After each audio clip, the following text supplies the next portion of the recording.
Hello and welcome to episode 134 of Pop Culturally Deprived, where each week we watch a movie I've never seen before, which is most of them, and talk about the good, the bad, and the most unclean. This week we're going to be talking about Constantine on your Finger Lickin' Good podcast.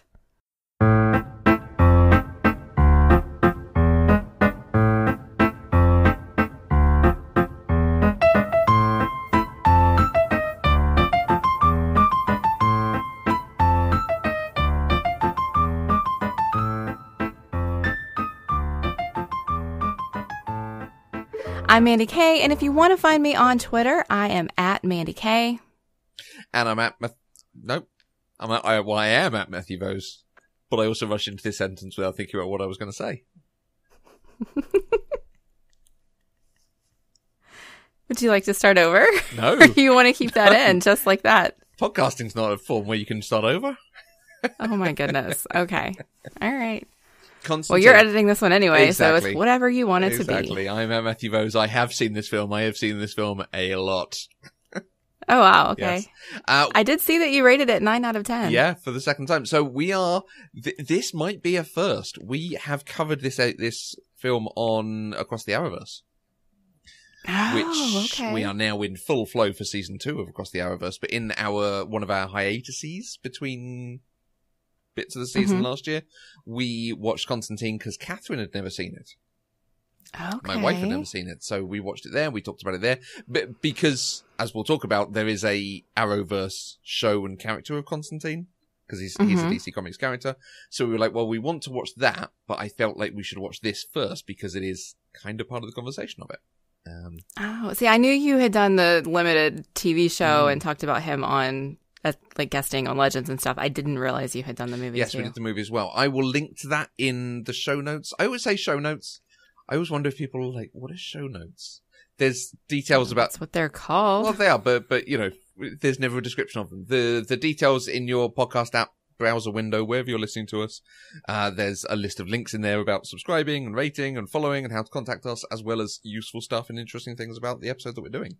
And one of those will be a link to our Across the Arrowverse episode. I'm going to try not to mention the same stuff, so it's worthwhile listening to that one and what I thought over there.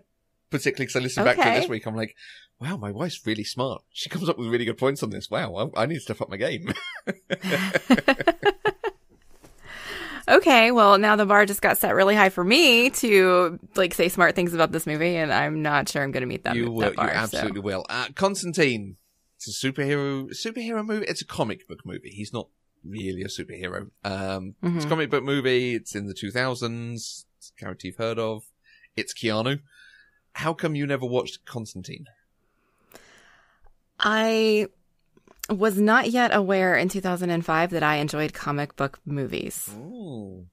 Like, we hadn't hit that MCU renaissance yet. Right. You know, Iron Man didn't come out till 2008, I think. 2005, this was completely not even on my radar. Right. I think I probably saw that it was based on a DC comic, and I was like, nope, I'm out. That's fair. This is a little bit of a cult hit. Not everyone has seen this. So, do you want to tell the people at home what it's about if they haven't? All right. It is about a man named John Constantine, who is a demonologist who spends his life sending demons back to hell. When Detective Angela Dodson is convinced that her twin sister's death was not a suicide, Constantine agrees to help her find out more. Nice. It's good setup. And it really kind of feels like those two sentences have absolutely nothing to do with each other, and they don't unless you watch the movie, and then they kind of do. Yeah. Right? We'll get into how it's constructed because there's the film is doing work for you and expecting you to do work to catch up. So, yeah. Some background history. Constantine is a 2005 film of many genres. Many genres in this film. Film noir, detective, comic book, super paranormal, fantastical, religious, action thriller. Directed by Francis Lawrence and starring Keanu Reeves, Rachel Weisz. This is my fiance, Rachel Weisz. Shia LaBeouf and Tilda Swinton. It is based on the Hellblazer comic book series. Although they transplanted John Constantine to America, they made him American, they made him look like Keanu Reeves instead of Sting, and then they changed his backstory and how it related to the occult and demons. The film was a mixed success. It made $230.9 million against a $100 million budget. That was not the return that the studio expected from the film. Critics were impressed by some of the performances and the set pieces, but they didn't enjoy the film's overall lack of focus and sprawling plots. Keanu Reeves and Francis Lawrence have talked about wanting to do a sequel over the years. As recently as May this year, Keanu said in an interview with Variety that he had a blast playing the character and would love to return to that world. Constantine / Hellblazer was adapted into a TV show by NBC with Matt Ryan playing the once again Liverpudlian chain-smoking conman. It ran for 13 episodes before cancellation, and then the character, still played by Ryan, has had guest appearances on Arrow, DC's Legends of Tomorrow, and an animated web series of his own, as well as the animated movie Justice League Dark, and then he was a main character on Season 4 of DC's Legends of Tomorrow. I didn't realize that he got promoted to a regular on last season. That shows just how far behind I am on these shows. Yeah, they have set up that Season 5 is going to be a lot more about his backstory as well.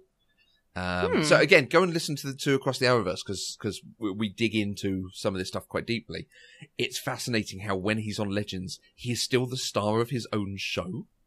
You could, I'm sure, take out all the Constantine scenes and just put them together as Constantine Season 2. It's really interesting. Okay. But we enjoy Matt Ryan in that performance, and they have made him once again bisexual, which is a core tenet of the character. Okay, that's interesting. Good to know. How were you able to watch this? This is one that Joseph owns because he loves it and has seen it probably a dozen times, if not more, over his life. And as soon as he realized this was what I was watching last night, he dropped what he was doing to sit down and watch it with me. Okay. So, yeah. I mean, you said that with a grimace, so hooray, family time in front of the TV. Good. No, the act of watching the movie together was wonderful. Some of our differing opinions afterwards were less so. I'm firmly in the Joseph camp on this. I saw this at the cinema. I own the 2-disc edition that came with a comic book as well. So it's a proper package of it. I've watched this at least half a dozen times. Just with different people in different situations. It is a very easy one to just leave on and watch. It's on Sky Cinema in the UK at the moment. They have a DC Heroes channel because they've just added Aquaman to their lineup. There are 2 films on the DC Heroes channel that I have not seen. So, Mandi and listeners at home, feel free to have some guesses of what 2 DC films I have never watched. That would require I actually have a knowledge of DC films. Did you ever watch Justice League? Yeah, I love Justice League. I like Justice League the more I watch it. Okay. Unlike Age of Ultron. Age of Ultron, the more I watch it, the more I go, oh, God. All right. Hang on. I'm doing a quick Google of DC movies. Suicide Squad. No, own it. The Joker? Jared Leto's Joker? That's not it, yeah. So yes, I haven't seen it, but it's not on the DC Heroes channel. All right. I don't know. No, I'm in the Joseph camp. I do love this film very much. Okay. Good. I actually watched it with the commentary on because I was like, I don't really need to watch it again. I can watch commentary this time. Right. Absolutely. Well, then great. You might have some wonderful insights to things that I am unaware of from watching the movie. Possibly so. This is our 3rd film in Keanu Reeves' month. So go back and listen to our Point Break episode if you want to hear more about Mandi's experience of Keanu and our general thoughts on Keanu. So let's talk about Francis Lawrence, the director, and then Rachel Weisz, Charlotte Booth, and Tilda Swinton. What is your experience of them? Well, the most important thing that Francis Lawrence ever did was he directed Aerosmith's I Don't Want to Miss a Thing music video. Yeah.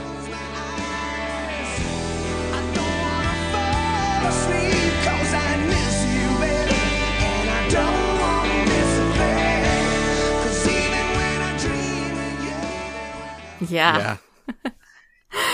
His music video list is longer than his movies list. Right. And so he's, big stuff. Big stuff. Like he's done Britney Spears, Will Smith, Destiny's Child, Whitney Houston was on there.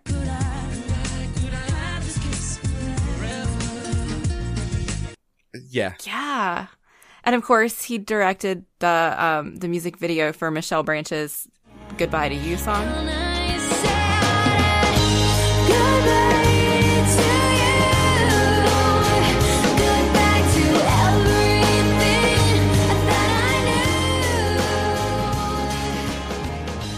reinforces my Buffy reference because it's such an iconic, sad Buffy song, even though this video has nothing to do with that. Movie-wise, he did direct the Hunger Games trilogy. He did. So I've seen all of those. 3 of the Hunger Games films. Not the whole trilogy. Yes. Because he didn't do the first one. That's true. Of course. He also did I Am Legend. Mm-hmm. You ever seen I Am Legend? Is that the Will Smith zombie movie? Yes. Yes, Okay. then I did see it. Okay. And he directed Red Sparrow. Have not seen. Which, again, listening to the episode that I did with Catherine on this, we're like, oh, he directed Red Sparrow. Yeah, we're really looking forward to seeing that. Don't watch Red Sparrow. It hates women and it lets you know it. And it was not a fun watch. So okay, all right. Rachel Weisz, I will always and forever know her as Evie from The Mummy. Yeah. Well, I am the only person within 1,000 miles who knows how to properly code and catalogue this library. That's why. Always. Like, I know she's done other things, but that is who she is in my mind. Shia LaBeouf, however you say his name, Transformers, and then Holes and Disturbia. I've never seen Holes. It's not that good. Oh, okay. But the book's not that good either, so, you know. It does have Sigourney Weaver in it, though, so I think. I'm pretty sure she was the... hopefully I'm right on that. I'm pretty sure it was Sigourney Weaver. I'm thinking you might be right there as well, yeah. And welcome to the podcast, Tilda Swinton. I'm very happy. Finally, we're doing a formal film she was cast in. Right. I was actually surprised looking at the list at how many things I haven't seen that she's done because I'm so super aware of who she is. Yep. I didn't know who she was until The Chronicles of Narnia came out. Yeah. That was my first introduction to her. Edmund, you look so cold. Come and sit with me. The other, like, bigger things that I've seen, she was in Snowpiercer. This is so disappointing. C'est trop décevant. Es una muy grande desilusión. No, we don't need all that. I've only got 7 minutes. Have you seen Snowpiercer? She was. Have you seen it? She was, yes. Oh, okay. I hated it. Oh, really? Yes. Oh, I enjoyed They're it. also doing a reboot of it. Have you seen this? Amazon is doing it. I don't understand because it looks identical with just different actors. Yeah. And then she was in Doctor Strange and Endgame, I think. Yeah. You're a man looking at the world through a keyhole, and you've spent your whole life trying to widen that keyhole, to see more, to know more. And now, on hearing that it can be widened in ways you can't imagine, you reject the possibility. As the ancient one. My favourite bit of Endgame. I'd be careful going that way. We just had the floors waxed. Yeah, other than that, I really am not super familiar with her work. I know she was in... There's something about Kevin. We have to talk about Kevin. We have to talk about Kevin. Which I've seen, but I don't remember anything about it. Okay. At all. But you've not seen it then. It's a film about violence in schools and the kids who perpetrate it. It is a hard film. Maybe I didn't. Maybe I just thought I did. But yeah, that's it. She's not somebody that I've really experienced much of. Yeah, she has quite a filmography. She's only a couple of years older than Keanu. And they both started working about the same time, but she started very much, she's British, and she started very much in sort of lower budget indie films. And that has continued. She has done quite a wide range, but then she started working with sort of auteur directors. Her and Luca Guadagnino have done a number of films together, but interesting French or Italian films or remakes of Italian films and so on. And I think she's a wonderful actress. She's always mesmerizing when she's on screen. And yeah, you can just pick up any of her films and go, oh, this will be interesting. Right, right. I mean, I knew that you were a big fan because you've talked about her before, so. And then there's just lots of other people in this that I think we will pick up as we go through, because I think going through the characters will be an interesting combo. Similar material to this. It's easier for TV than film. I think we talked last week in Devil's Advocate about End of Days and Stigmata. And maybe others, but since then there have been TV shows like Supernatural, Legion, and other occult stories, and then obviously there's Constantine and other things. Let's just talk about your familiarity and enjoyment of those sorts of things. I absolutely love Supernatural. Okay. I don't know that we've talked about that on the show before, but I am firmly in the camp that it has gone on for entirely too long, but I will still watch it anyway. It's now a race between that and Grey's, which will end first. Oh, well, Supernatural's definitely ending. Is This it? next season's going to be their last. Oh, okay. Yeah, Right. 15, I think, is going to be its last. So, I've seen, like we talked about, I've seen the character Constantine on Legends and Arrow, but that version is very, very different than the version we had in this movie. Yeah. We talked about Stigmata last week. I've seen it's similar only in source material, like the way it relates demonology to Catholicism, which isn't always done whenever you talk about this kind of thing. Absolutely. I mean, when you look at the demons in Buffy, that's very a-religious. That's fair, yeah. It's not heaven versus hell, it's good versus evil, but it's not God versus Satan. You know? It's more about Wicca and pagan and... Mm-hmm. Yeah. Okay. So I'm a big fan of like supernatural-y things. Okay. However you want to say that, absolutely. Yeah. I think that sentence got away from me a little bit. Okay. But So you kind of hinted at something here. Did you enjoy Constantine? that's a difficult question for me to answer at this point. Okay. I found it very, very interesting, but I was also so super confused all the way through it. Like, I had to stop taking notes. I don't know, like, I got to 16 notes in my doc. Most of them were, what just happened? I don't understand. This is so confusing. I had to just put it down so I could focus on what was happening on the screen. Good, fair. So I think that if I watch it a few more times, I will absolutely be able to say I enjoyed it.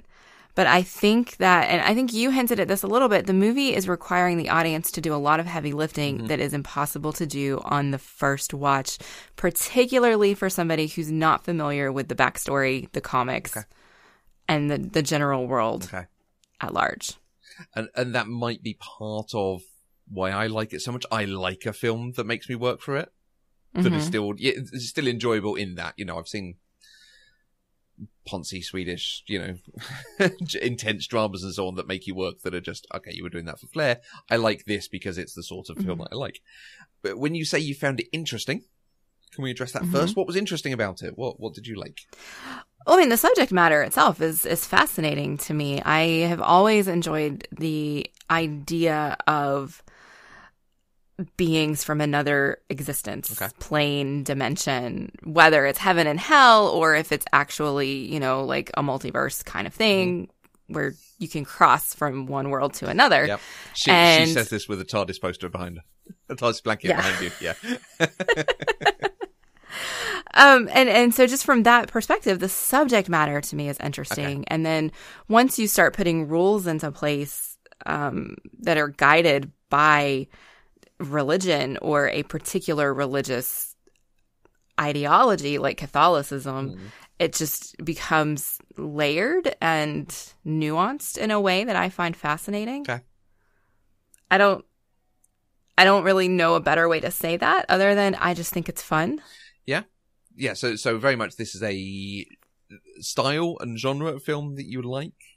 I would agree with you. I think that take that actually, I'm going to say the religions are real. The beliefs of the religions are real. The belief in higher power, in demons, in the temptation of man, and there is an implication in this, the belief of every religion is real. In different ways, because he goes through a number of different options. Certainly when he's doing the exorcism at the beginning of which mystical thing cast on the thing will cause it pain, that sort of thing. Yeah. But it is still very much set in our world. And like you say, with a heavy Judeo-Christian slant. Okay. Yeah. Let's talk the confusion. Okay. I was trying to figure out how to explain this, particularly to someone like you who has seen it so many times. You're so well versed in what has happened, why things are happening. Like, you don't even have to think about it. Did the movie actually explain this to you, or have you just figured it out because you've seen it a billion times, right? So this was a conversation Joseph and I were having last night after I watched it, and I was having a really hard time articulating why I felt confused. And so I actually Googled, why was the movie Constantine confusing? Nice. And I came across this thread on Reddit that's actually, somebody was asking why the movie was considered bad.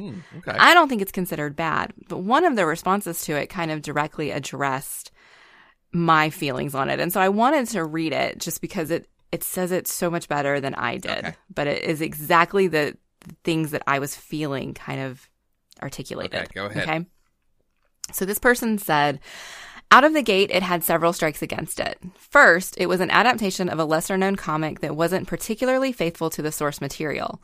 Fans were alienated, and newcomers were confused by the deeper universe and mythology only hinted at in the movie. There were several half-hearted attempts to flesh out the world of the comics, but they raised more questions than they answered. Also, the plot was confusing. You start with twins, where one is dead, but she's psychic, and the one that's alive sees her in dreams, and she's in hell because she committed suicide. Only she would never do that, but she had an important message or something. Demons are introduced and immediately break a rule we didn't know about until after it happened. And despite never breaking through to our world, the hero has modern weapons to fight them. Satan has a grudge against the main character for reasons unexplored, and side characters unceremoniously enter and exit the narrative without any sense of importance. He's also not the bad guy, and who the real bad guy is changes like 4 times. Lastly, it was just poorly laid out. When the main character needs something, he immediately goes to a place that didn't exist before, meets a person that didn't exist before, who helps him for reasons we didn't know about before, and gets an item that didn't exist before and is exactly what he needs at that point in the plot. The whole story is like walking through a dark void where the footpath materializes under your feet. Yeah, it had some cool visuals and the effects were fun. Even the acting was better than average for most of the cast, but it wasn't good. I disagree with that. I think it was good. Too long, don't read. Good movies show rather than tell. This movie tells us everything. Okay. Can you pick out from there the points that really apply to you? Let's dig into and see if I can explain it. I'm interested to hear what in your conversation with Joseph has helped you sort of comprehend it more and come to a place where you can talk about it. Well, I think just like I don't want to say out of the gate because that's what this guy said, but like right up front, his second line, newcomers were confused by the deeper universe and mythology only hinted at in the movie. Right. I felt like it wanted me to know how this world worked without explaining how this world worked. Okay. You know, I came out of it with questions like, if Constantine automatically, like he committed suicide and failed or was brought back or whatever. You know, he's not the only person in the world who has done this, right? Mm-hmm. Presumably, this happens every day. So why is he special? Why is he the one who knows about demons and is fighting to put them back when there are thousands of other people who go through this every day? Why are they not coming back also doing this? Okay.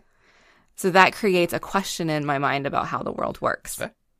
I can headcanon it, but yeah, that's fair.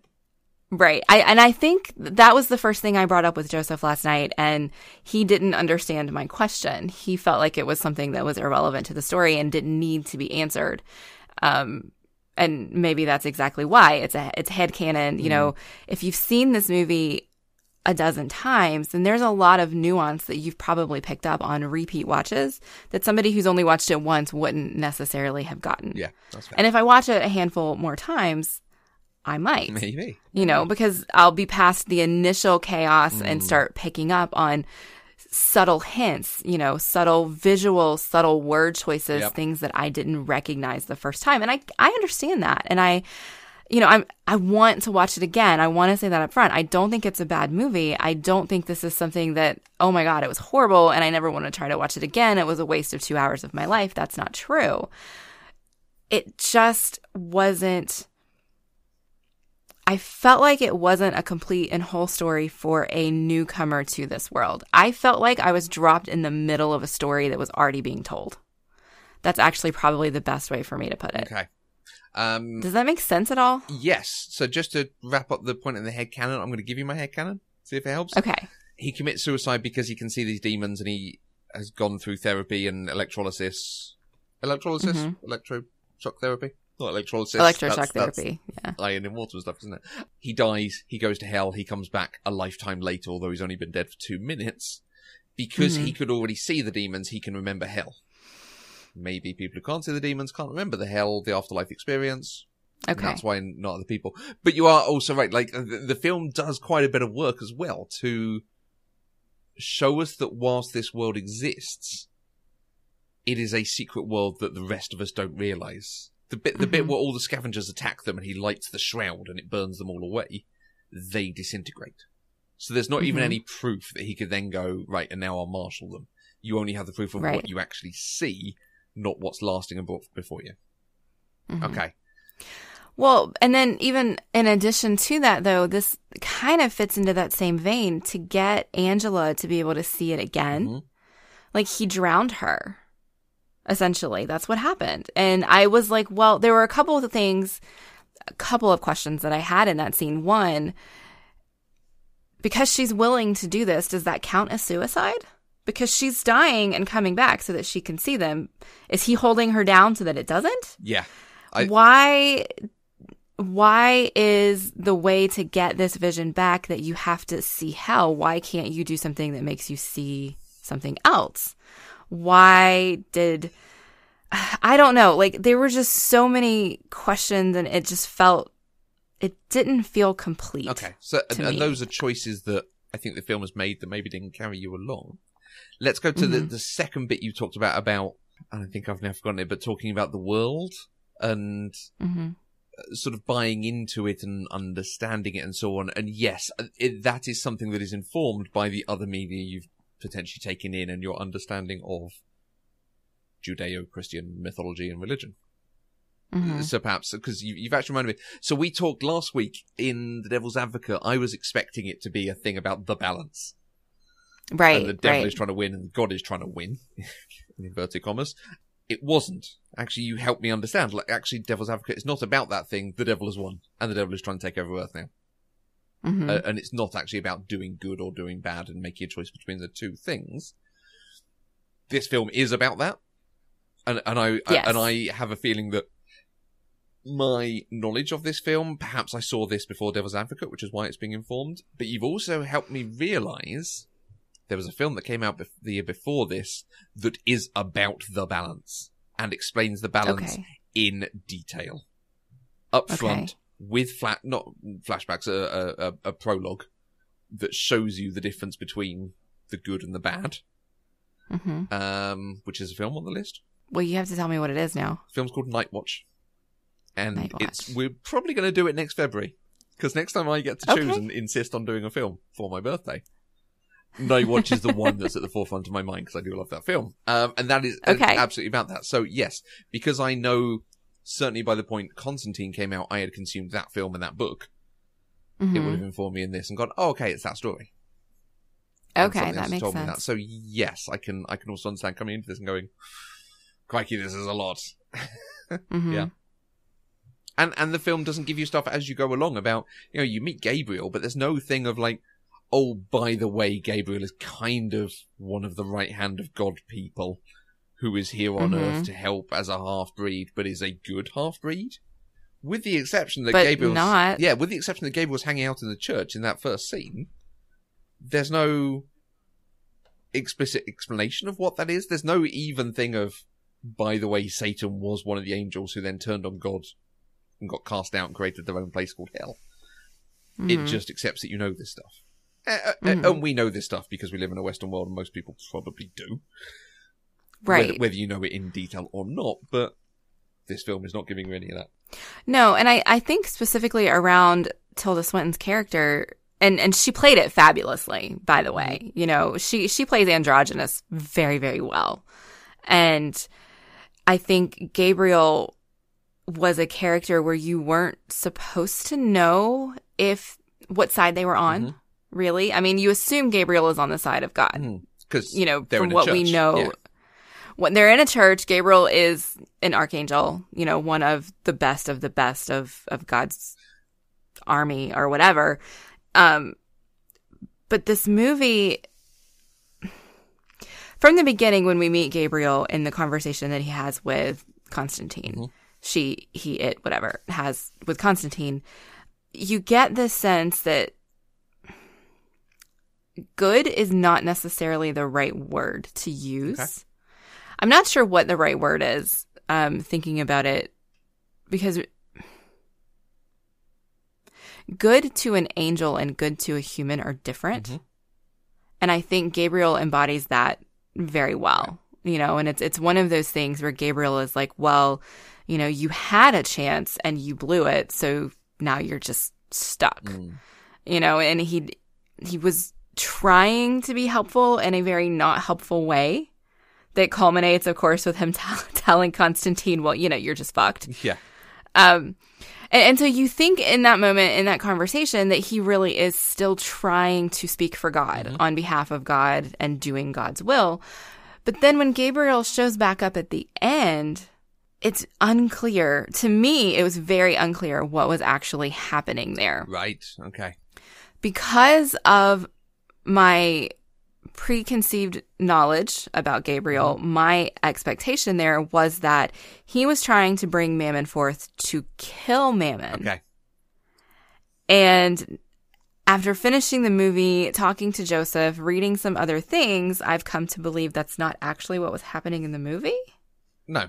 That Gabriel was actually kind of teamed up with Mammon to bring Mammon forth to change the balance of power and break the rules. Yes. And if that's what happened, then the world still doesn't make sense to me because we weren't given enough information about Gabriel to understand who he was and why he would do this. Right. And so it just left me confused. So Tilda Swinton as Gabriel was in 2 scenes. Scene in the church and then scene at the end where they've teamed up with Mammon and, like you say, are bringing Mammon forth and has a monologue in that end sequence about why they are doing this. I'm assuming then that the detail of that didn't land for you. No, I don't. It must not have. Okay. Or isn't it in that edition? Is always a possibility thing? Because they do a thing. And again, something I love in a film is when films get it right. Do you know, I did a really interesting sort of training thing during the week. And one of the things was about dealing with peers and trying to get a project working with someone who was obstructive to that project. And they did it in such a way they had actors playing these parts and we could pretend to be the sort of person driving the project forward. And we had to interact with the person as the character and ask some questions and talk about it and try to get a good resolution. And the character Rebecca kept being described as difficult and obstructive and this sort of thing. And the guy running the session actually said, I'm just going to check in with Rebecca. Rebecca, how's it going? She's like, well, it's interesting. They keep describing me as difficult. I'm not difficult. Who on earth describes themselves as difficult? And this is the same thing I always think about with villains. A good villain doesn't think they're the villain. They are doing things for a good purpose and they believe in what they are doing. If you are the, you know, Ronan the Accuser, shouty, just wanting to destroy, it's not the most interesting. And this is kind of, you know, the thing that MCU has never quite gotten quite right. But in this, I love the fact that Gabriel doesn't see himself as a villain.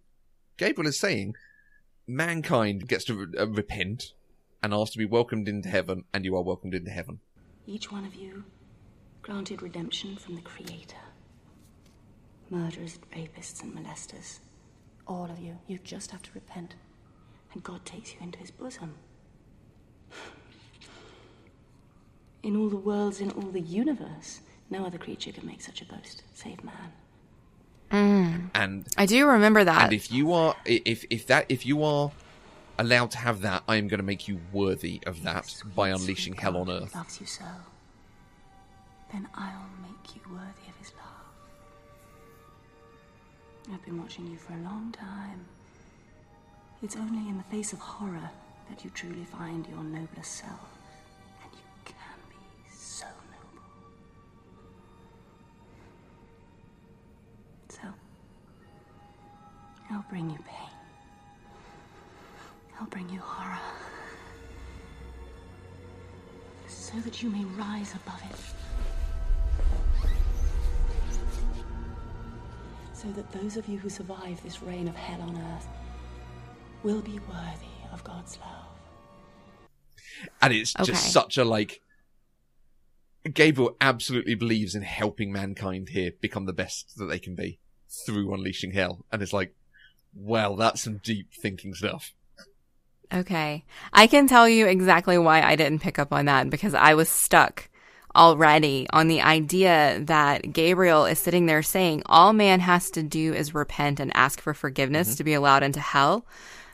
Heaven. in the same breath as saying John Constantine can't because he did this thing. He did this one thing that is unforgivable. Therefore, no matter how hard he tries to make up for it, no matter how much good he does, he can't. And to me, those two ideas are mutually exclusive. I would agree. And so with you. I got stuck on that before she finished her monologue. Yeah. So I have the same problem with it.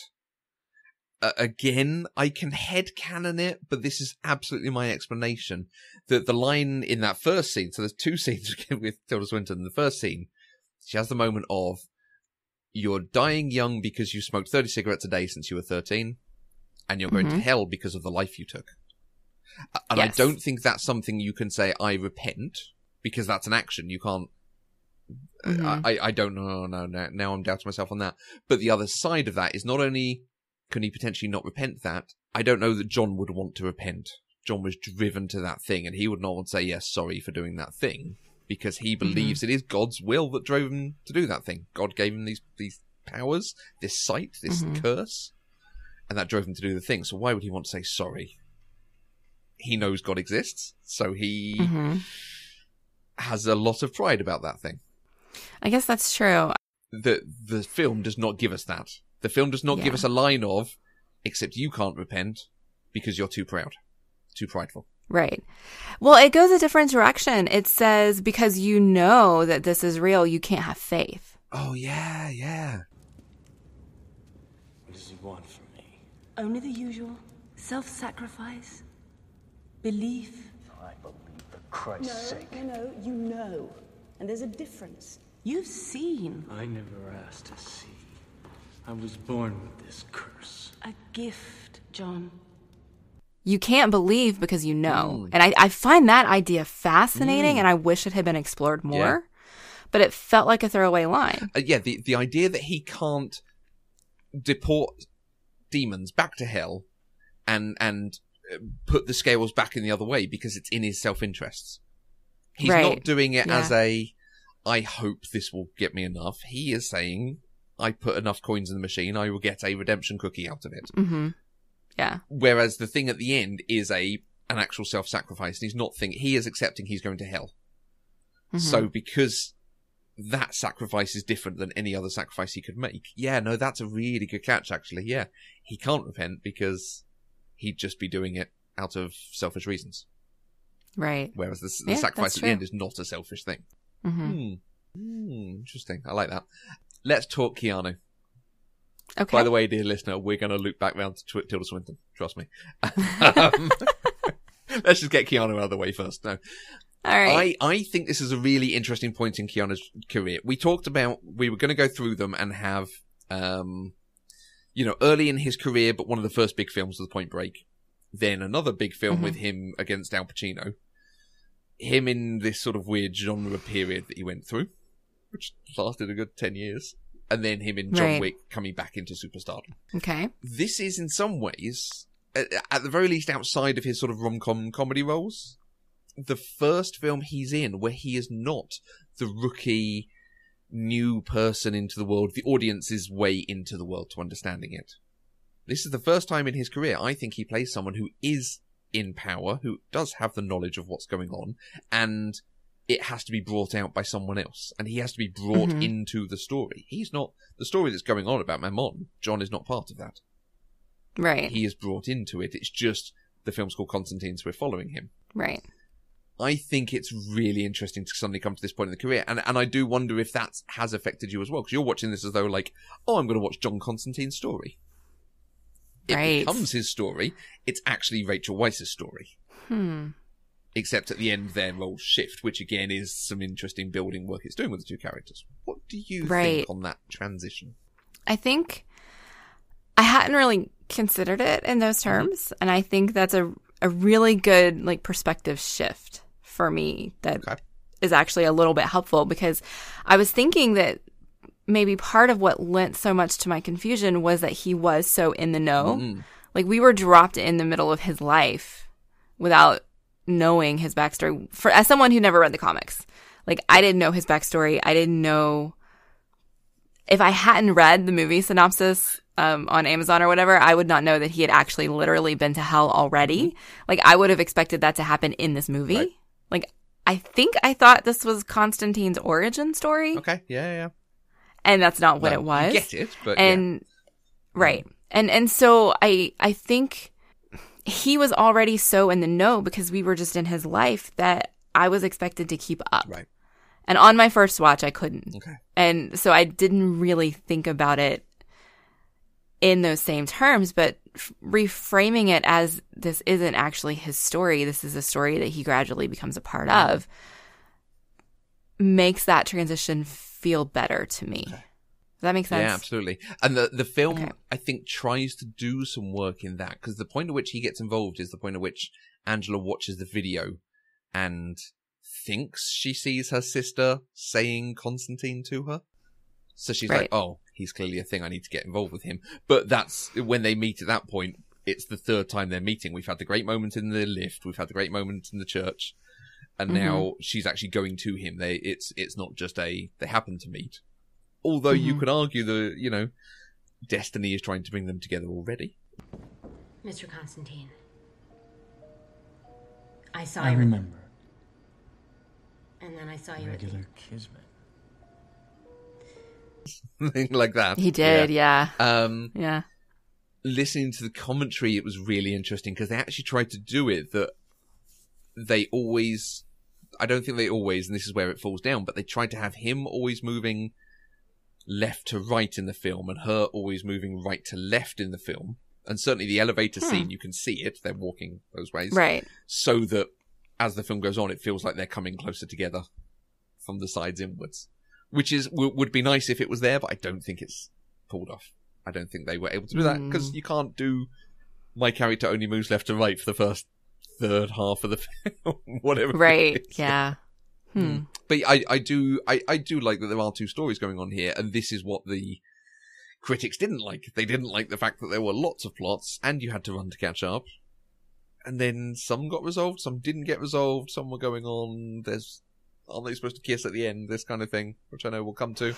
But I love that this is so different to our introduction to Ted, who was obviously learning about time travel and doing his thing. Johnny Utah, who's learning to surf and do things. Kevin in The Devil's Advocate, who was learning about hell and so on. Neo, Mr. Anderson, who's learning what the Matrix is. And then you get to this, and Keanu Reeves knows everything. I actually, I saw you make this point in the outline, and I was like, no, like, that's not true. Like, he's always been like the in the know guy. And then I started thinking about it, and I was like, oh shit. Yep. The Matrix. Yep. Point Break. Yep. Devil's Advocate. Yep. I was like, wow, you're absolutely right. The only other one that I can think of would be Speed. Speed. Because he was a seasoned agent in that movie. Yeah. But I feel like it's hard to compare because none of his movies are really very similar. Like, Keanu is not typecast. Everything he does is, unless it's just typecast as being like the weird guy. A bit of a blank slate we can all put ourselves in the shoes of. And even Speed is a bit like Point Break. It's the situation he is uncovering as he goes. Right, yeah. He still knows stuff, but he's still, right, how do I deal with it in this situation? That kind of thing. Right, but he's not the fresh out of the academy rookie agent. The reason I got to this point, to thinking about this, was I was thinking back on our conversations for Point Break and Devil's Advocate, and feeling like we hadn't talked much about Keanu. I was like, that's interesting. It's Keanu Reeves month. These are Keanu Reeves films. Why have we not talked much about him? It's because he's part of a bigger whole in those others. It's him and Patrick Swayze and Laurie Petty, and it's him and Al Pacino, and Charlize Theron. In this film, although there is Rachel Weisz, we are so much in his point of view, and this film is so much about what he does. This is a Keanu vehicle. This is his film. Yes, they changed the character. The character was is designed to look like Sting, is from England, based in London, and an alcoholic, and they've gone, no, we're going to make changes. He's now going to look like Keanu Reeves, and he's going to speak with a broad American accent. So I think there is a lot we can talk about Keanu coming into his own here and getting a film of his own. Do you think it tells us anything about his career, his style? I still feel like Keanu doesn't have much of a style that can be easily defined because Keanu is, I don't know, what would you call him? A maverick? Like, he does what he wants when he wants. He doesn't do what people expect him to do. And maybe this is one of those movies that nobody would have expected Keanu to do because, like you said, Constantine is supposed to be British. He's supposed to look like Sting. You know, nobody would ever think of the character Constantine and say, oh, let's make Keanu do that, right? And so maybe this is just another example of that. But I feel like his style is not having a style. Yeah, like I said, I've seen him described as. I always feel he's someone you can project onto very easily. Yes. You can just enjoy that role. Yeah. Mm-hmm. I was reading a review, not necessarily a review, but somebody wrote an article about Constantine, and one of the points they made was that Keanu Reeves is a really good actor, and he always tends to rise up to the level of who he's acting against, like he did with Al Pacino, like he did here with Tilda Swinton and Rachel Weisz, who both were, at this point, I think, slightly more well-known than he was. Or maybe I'd say not. My knowledge of them at this time period is just more than him. Okay. But Keanu is very good at adapting to the material, to those around him. And that's something about him that I always appreciate. Right. Yeah, I would definitely agree with that. And yes, he is someone who can act against people, but because he just delivers the material and seems so comfortable whatever part he's playing. Whether it's, you know, I've seen him, like I've said, do some villainous stuff. I've seen him do some heroic stuff. I've seen him do some dumb stuff. And he's always Keanu. Just a different take on Keanu. Yes. Yeah. Very zen with it.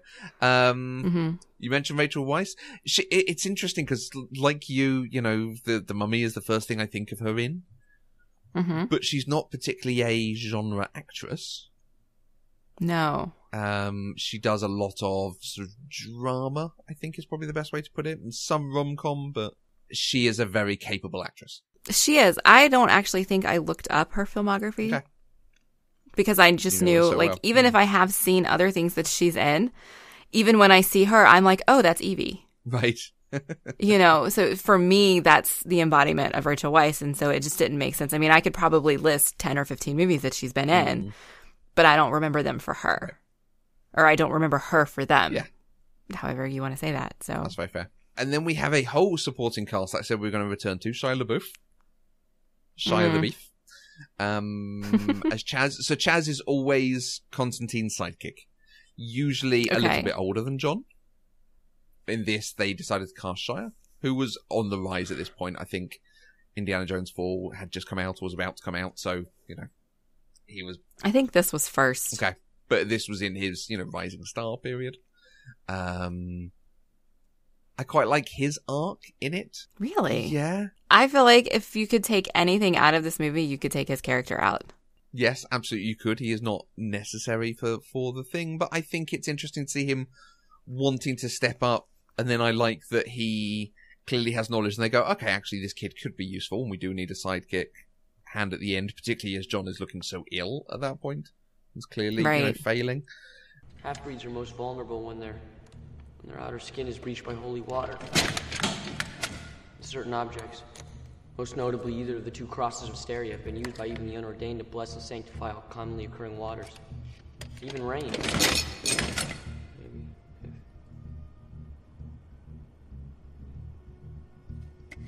There's no use sitting on the bench if you're not ready to play, right? So you wouldn't happen to have one of those enchanted crosses sitting around here in a cabinet or something maybe we could take with us? But and it probably comes down to that moment where they go to the hospital and he is actually clearly scared. He has the knowledge, but he's never had the experience. And John does give him a half smile and a bit of reassurance. And it is just, actually, I've liked they've gotten to this point where he's like, yeah, okay, maybe you could do this thing and take over from me. Okay. I think it works, and it softens Constantine a little bit, which the film could do with doing. Yeah. I think because he is such an asshole. And he's a great character for that. You know, he's interesting and he's funny and he's a bit different. But it could go too far and just be a character you don't like. Okay. I think I felt like Shia LaBeouf was acting in a different movie than everybody else was. Yes. Like, the way he delivered his lines, the way he looked, his general energy was very different tonally than the entire rest of the movie. Okay. And maybe it was intended to be a light spot in the movie, and that's why, but it felt jarring, I guess. I mean, I think Shia LaBeouf is a great actor. Oh, I do. Okay. And I think the character that he played it very well, but I don't think he played it so that it fit with the rest of what we were doing. And I would imagine if you are trying to get into and decipher the film, to have something that's actually like, this feels like a distraction, I could do without thinking about this, so I could focus on the rest of it, would be an annoyance. Was it? Yeah. That's a good question. I'm not sure annoyed is what I felt. Okay. Maybe a little. And honestly, I think I was mostly annoyed that his name was Chaz. And Joel really because I didn't know that was actually a thing. Okay. Like, no. I didn't know that in the comic books that was, like, they were staying true to the character's name. Like, I hear Chaz and I think floppy haired douchebag. Like, I equate those things together. Chaz is just a bad name for me. Other than that, I think he just felt very hyper. He felt like a hyper little puppy. Famous Chazes. Because I have no opinion of the name Chaz, to be honest with you, so I'm like, okay, I'm really interested in this. Yeah, the only one that's coming up is Chaz and Dave, which is a sort of Cockney duo over here. Interesting. Okay. Papa Midnight. So, G-Man Hounsu? G-Man? I am probably massacring that. Who we've seen in Guardians of the Galaxy, Captain Marvel, Shazam. Yeah, this guy's done some comic book acting, but this is his first comic book appearance. Really? This was his first. That I know of. I quite enjoy him, and again, I like that he gives Constantine a friend, a peer, an equal. I don't know, the right term for it, but someone that is in this world so utterly with him that he's not having to be the mentor coach type too.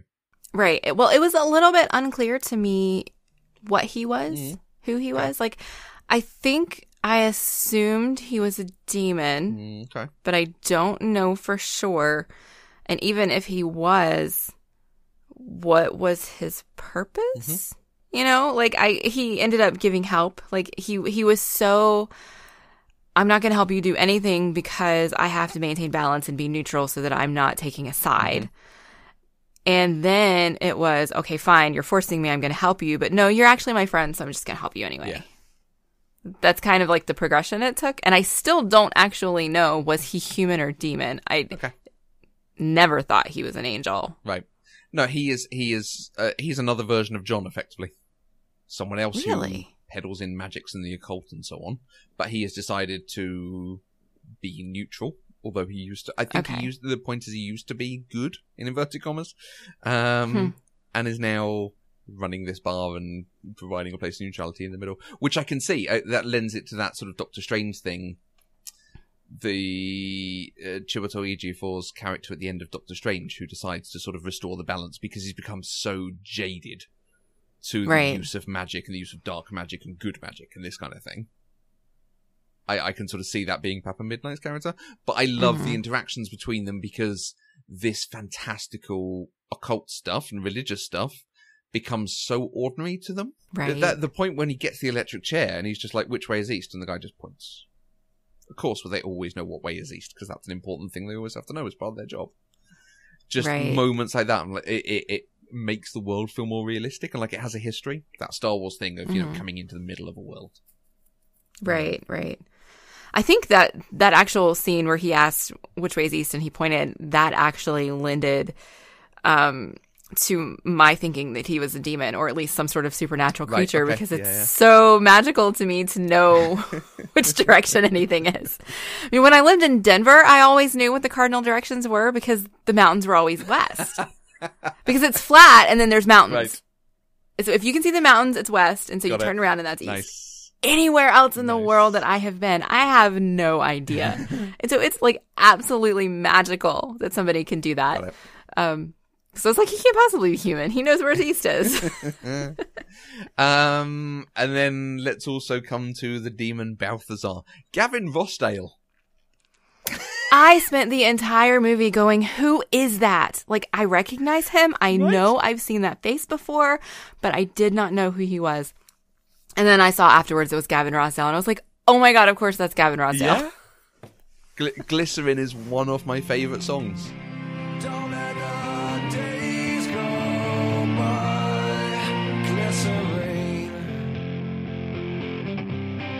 Glycerin.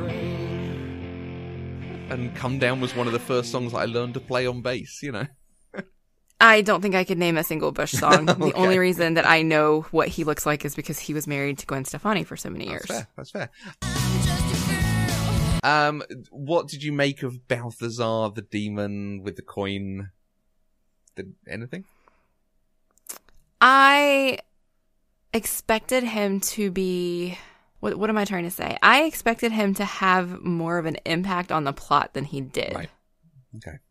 Honestly, they set him up to be this major thing, and then he wasn't. You know, I mean, he influenced Hennessy to death, and then he died. Yeah. That's all. Okay. Yeah. You know, like, they set him up to do so much more, to be such a bigger player, and then he just wasn't. Yeah. This really interesting sort of American Psycho yuppie style thing to him. Yeah. I'm just going to, this is one reference to, again, the episode from that I did with Catherine. She picked up a really nice thing. It's very reminiscent of the demon in Good Omens.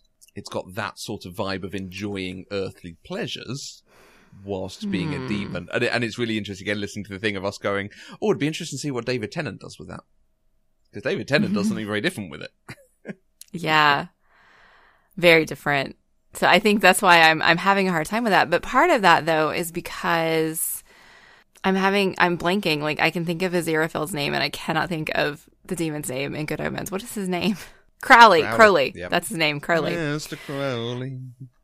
Crowley, his intention was to enjoy life, not to be evil. Balthazar, I think his intention was to be evil. Yeah, absolutely. But he wanted to be evil while enjoying life. So absolutely, I can see a little bit of that connection.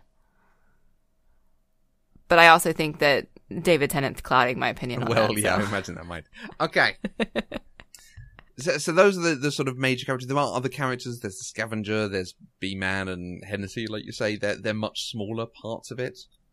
I think they are particularly there to move the plot along and be useful devices. Yes. Is there more on the deeper stuff of the plot that it gives us that we want to go into? I think I'm getting a vibe from you that you're just like, yeah, I might go and rewatch this weekend. Probably not this weekend, but okay. I do want to rewatch it. This should definitely go on the list to revisit then at some point, shouldn't it? Yes, we should do that, absolutely. But, I mean, there are other world-building things that I still don't understand, and it may just be something that the movie is telling us this is how this works in this world, and you just have to accept it. Like the idea that using a reflection to banish a demon. Because we saw that more than once. And I actually didn't understand that's what happened at the end until I read it. Right. Somebody pointed that out to me. But that's what Satan did to get Mammon back. Yeah, with the puddle. I've never read about that in lore, any sort of like supernatural lore. When I think of reflections, I think of vampires. Because they don't have them. I don't think that having a reflection would trap you or remove you or banish you. I don't know quite what the right word is. So that is new to me. That's a new piece of this sort of fiction. Yeah, I don't know that it comes from anything. I would love to hear. This is the sort of thing, if it does exist, we've got some very clever listeners who know about theology and religion and deeper folklore. I'd love to know if it is a thing. I enjoy it in this because there's a mix of, what was the thing of the vanity of demons. So when he's doing that exorcism at the beginning, he's like, smiley vain prick, and shows it itself. And that's how he pulls it right, out. And then the demon is all like, I'm so pretty. Yeah. But I think, I wonder if it's just in mirrors you can see an alternate world.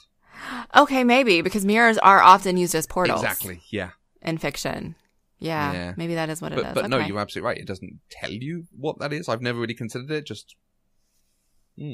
You just accept it. It just gives it to you as something. Yeah, like you say, that exists. sort of portal thing, Alice through the looking glass and so on. Yeah. Mm-hmm. The other thing I just want to mention is that I do think that the effects in this movie were done very well. Yeah, right.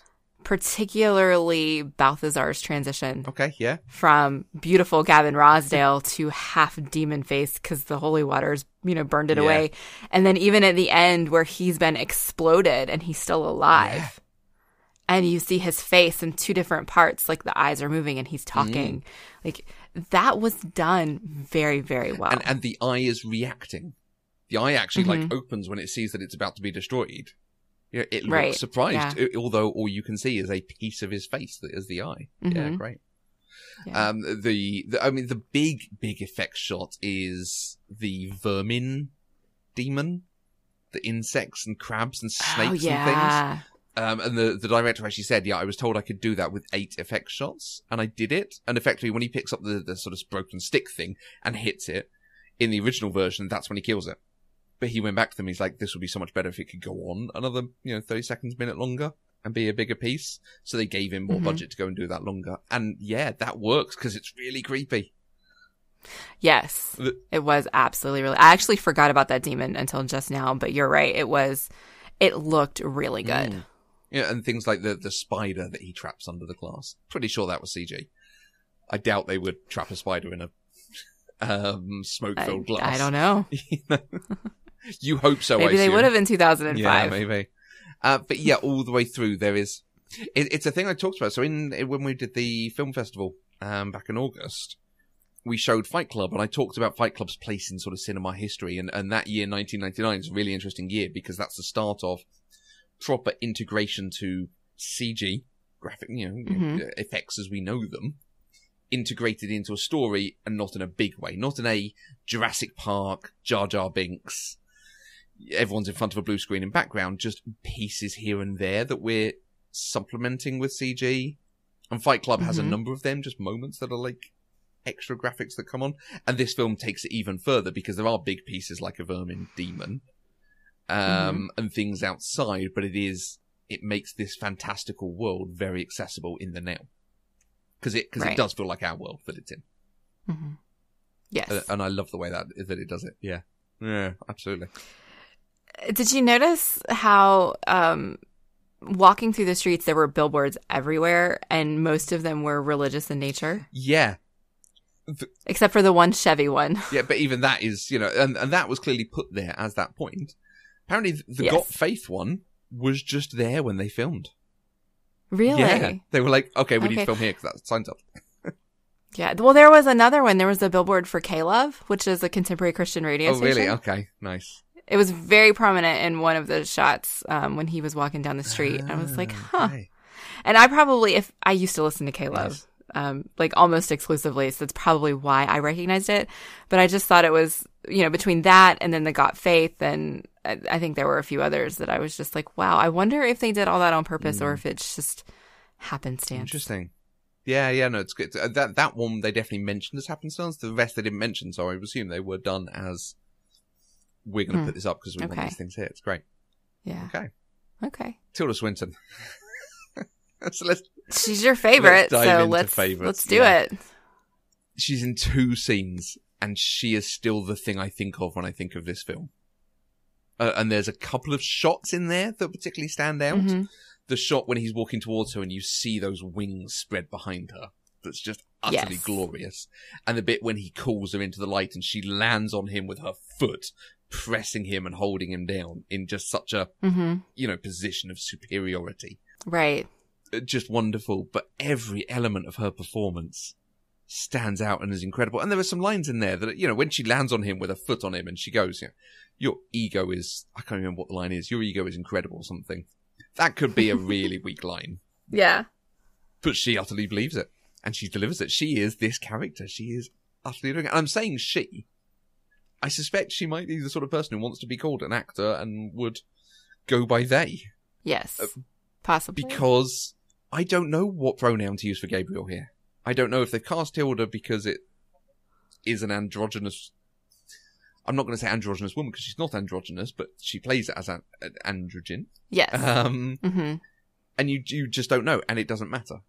Angels don't have a gender or sex. So, Mm-hmm. but the gloriousness of almost every moment that she does, the bit we were talking about earlier where she, he is trying to barter with her. He's going through stages of grief and he's depressed. He's trying to bargain. He's like, but what, haven't I done enough? Haven't I, done this? I've done this. Haven't I done enough? And he's just then sat deflated, and she kneels in front of him, and there's something maternal about it. Her son, she's coming in front. I think she might even take his hands. And there's also something very intimate about it because she gets so close to him. You are going to die young because you smoked 30 cigarettes a day since you were 15. And you're going to go to hell because of the life you took. She's being soft, she's being gentle. You're fucked. And it's delivered in an intimate maternal way, but it's so harsh. And it is, she's not as caring as she's coming across. So the, juxtaposition of those two things really, really does stand out. It's terrific. Right. And that she's not actually the sympathetic character that perhaps an angel should be. Right. And then at the end, when she's been stripped of her wings and she starts goading him on to kill her. Right. Do you want revenge? Is that what you're thinking right now? Do it.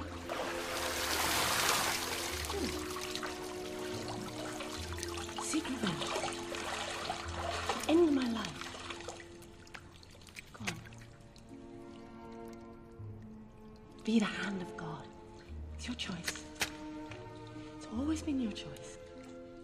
And she's doing it, I think, for two reasons. One, because she doesn't want to experience life as a human. Absolutely. Who would? But two, she really thinks that would benefit him somehow. Like, let him get the vengeance that he's feeling.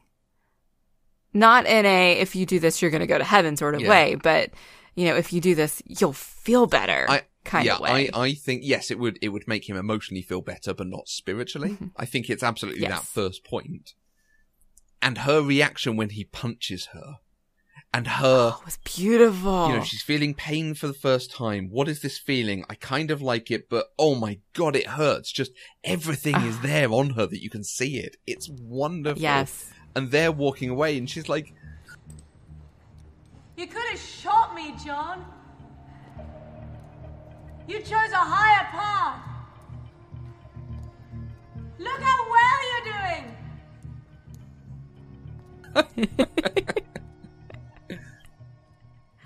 Yeah. Tilda Swinton was spectacular. Yeah. And for only being in two scenes, you feel like it takes up half the movie. Right? Yeah. Mm-hmm. And it is a well-written character that believes they are doing the right thing for the right reasons. And then counter that with the appearance of Peter Stormare as Satan. That was lovely. It was casting they wanted. So very good they got him. But everything he does with the character, everything they do with the character, it's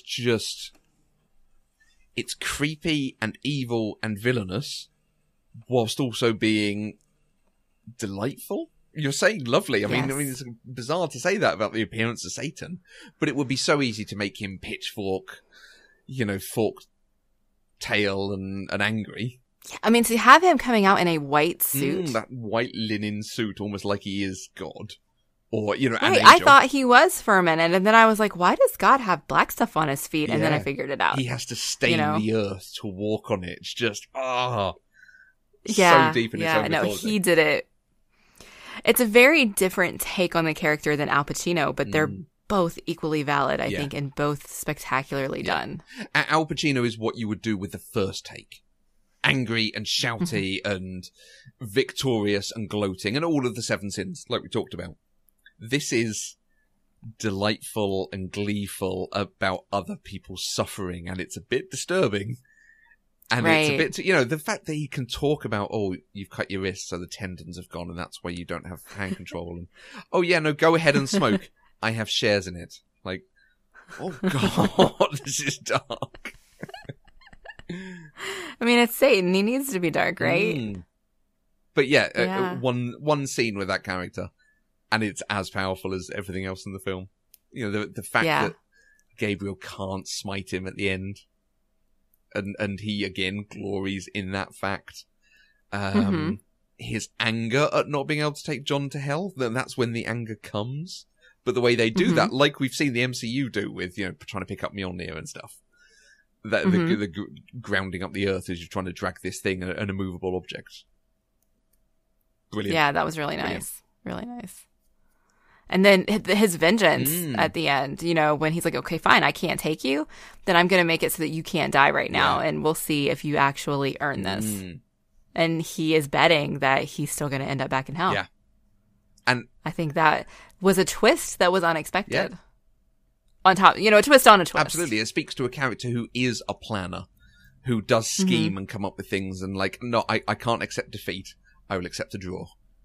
And then we'll play again next time. Yeah, really good. Great. Yeah.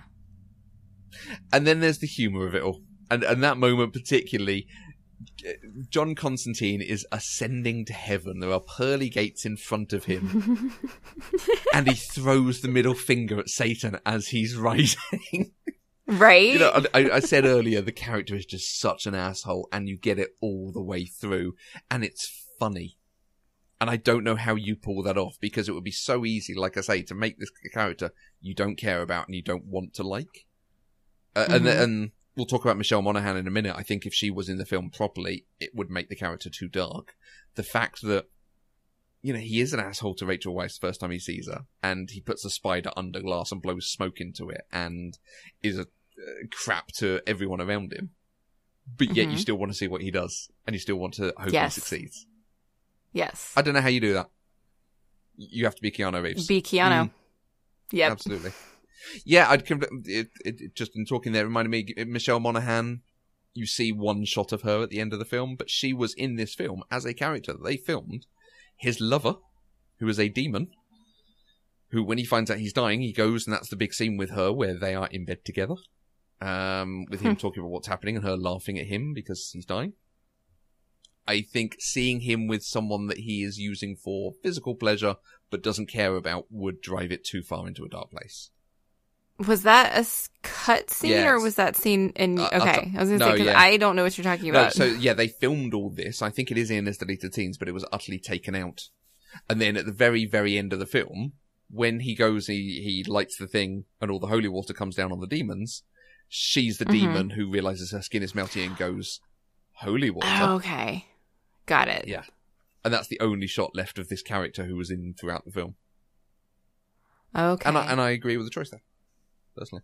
Right. Yeah, I know that would have been really dark if she had been introduced as someone he had a relationship with, and then he just did that. Yeah, absolutely. That way dark. Okay. Speaking of relationships, I have to say I am very, very happy that they did not end with that kiss with John and what's her face? Angela, Rachel, whatever. Like, I like that they kept, I think there was a 3-beat on it where they kept leading up to it. Yeah. He leans past. Like they almost do. And and then they don't do it. I was so happy they didn't do it because this was not a romance. No, and doesn't need it. There was no hints other than those moments, and those are moments that are explainable because, you're in the heat of the moment. There's a lot of, high emotions and stuff, but these two people didn't know each other at all. They knew nothing about each other. They spent, what was this, 2 days in the movie? Yeah. Maybe?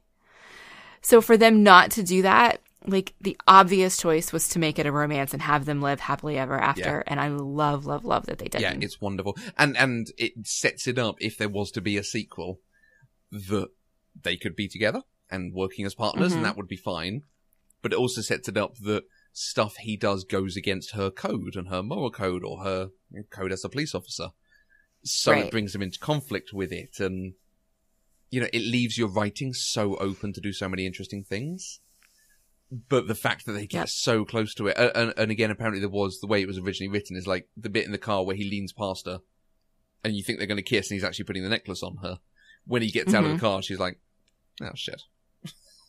Because she wants it, but actually it's better to say they would if one of them took a move, but yeah, it's nice. It's very nicely done. I enjoyed that. The last thing that I really, really liked about this, and it's just going back again, one, to Tilda Swinton, and two, how the movie was filmed. The shot where right after John has slit his wrists, and we get that moment where time stops because Satan is coming forth. And they linger, they kind of move around, and we see Tilda Swinton frozen with the Spear of Destiny going towards Rachel Weisz's character. It's beautiful. It's a beautiful shot. It doesn't appear, like, obviously a lot of it is done in CG, but it doesn't appear immediately recognizably that way. Like, it looks real. And I don't know another way to explain that. The way they go around it in 3D and everything. And I just was watching it thinking that's really beautiful. Yeah, it's so well done. I suspect it's something like some of the Matrix stuff they did of multiple cameras and interspersing them with computer generated shots to make up more frames. Right. But then the point where Satan goes through the doors and the doors blast outwards and he's walking through all the shattered glass towards them, and the shattered glass just bouncing off him. A massive CG shot, but like you said earlier, the effects are great and they make it work. They are. It adds to the fantasy of it really nicely. It's done really well. Yep.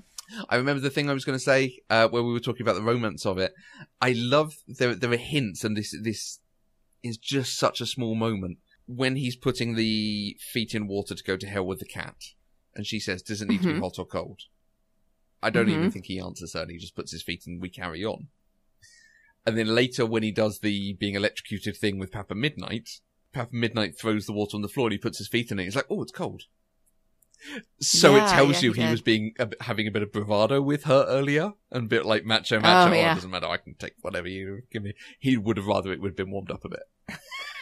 I didn't even catch that. It's such a small thing. It's lovely because it then goes into, again, a big effects thing of him seeing the progression of the Spear of Destiny, the Spear of Longinus, which again is really nicely done because we saw those shots of the scavenger with the Spear of Destiny looking over his shoulder, and it turns out every time he looked over his shoulder, John was there seeing him. Again, small stuff, but good writing, sort of informing what has come before, reframing it, helping us understand what we've seen. Yes. But the film is expecting you to have kept up with it. Yes. And I imagine after a couple more watches, I will be able to keep up with it. Yeah, absolutely. There's a lot going on. It's busy. It's chaotic. There's so much on the screen in every shot. And the film has a lot of its own mythology. Even that, the electrocution bit, the fact that you're using a chair that many people were killed in, an execution chair, to then see something that happened elsewhere. And the fact that the thing they're seeing that happened elsewhere, they're using this very sort of modern technology to spy on someone who found the tip of the spear that killed Christ. Right. There's a combination of the modern, everyday, maybe not well, but yeah. And the mythological religious stuff. Yeah, it's great. It's a nice take on the world because it would be so easy to be, this was from the Crusades, this was from this was from 1600, and this was from 500 AD, and all this. No, it's cool to use modern stuff. Yeah, I think I would like more education on how this world works. Yeah, right. I think that's where I am. The Constantine TV series goes very hard into the sort of Buffy supernatural stuff of circles of salt, pentagrams, speaking Latin to cast a thing. Right. It happened in most episodes, and it got a bit tired by the 13th episode, and then it got cancelled. Oh, okay. Yeah. So is the TV show less balance of good and evil, like no God versus Satan betting on humanity? Yeah, it's a little bit more Buffy, I would say. Okay. I think that is in there, and it got curtailed before they could tell the bigger picture stuff they wanted to tell. Because they were setting up a sort of bigger arc, and there is an angel that's helping him, so some of it's there, but in the same way, like it is there in Buffy, these are demons and creatures from hell. Right. But we don't necessarily think about it in a religious context. Right. Okay. He's better once he's in Legends, because at that point they're just like, it's magic. He speaks 3 words and he can do the thing, it's fine. Let's move on. and they basically only do like rings of salt when someone's going to break the ring. Right. Like that's the only time they do it, the angel way to do it. Like at other times it doesn't matter because it's clearly not going to be a thing. Okay. Okay, well, is there anything else that we need to discuss about Constantine? I don't think so. I'm really pleased to have come to this because it is a film that I do love so much and have watched so much. Is there we've gone a lot into your sort of thoughts and questions on it. Is there anything else that we wanted to cover for your questions of it? I think I really hope they do make a sequel one day. Wouldn't it be great? Yeah. Yeah, I know that Keanu Reeves has said he would like to come back and play this character. And I think they do have stories they could tell. There are places they could go. I mean, it's a complete story and what it is. So if they never do, it's fine. But yeah, I would like more. So I am pro sequel. Okay, nice. I think we will try and revisit this when we start doing revisiting things. I'm assuming you didn't watch the end of the credits? No. Post-credit sequence. They weren't doing that in 2005. What in the world? Right. What did I miss? I think I didn't see this until last year.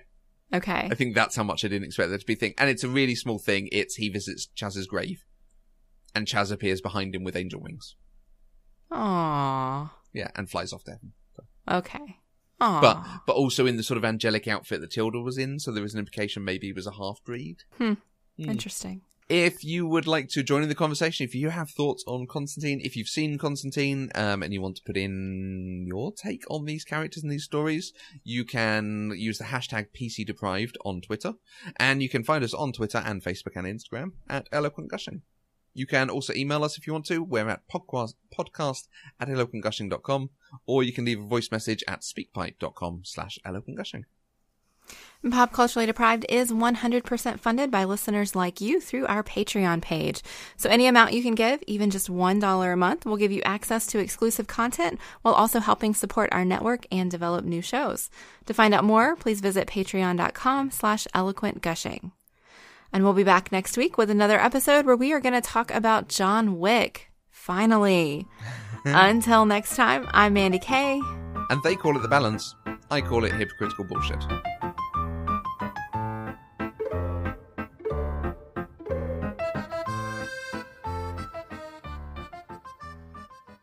Pop Culturally Deprived is an Eloquent Gushing production. For more information, go to eloquentgushing.com or find us on Twitter at eloquentgushing.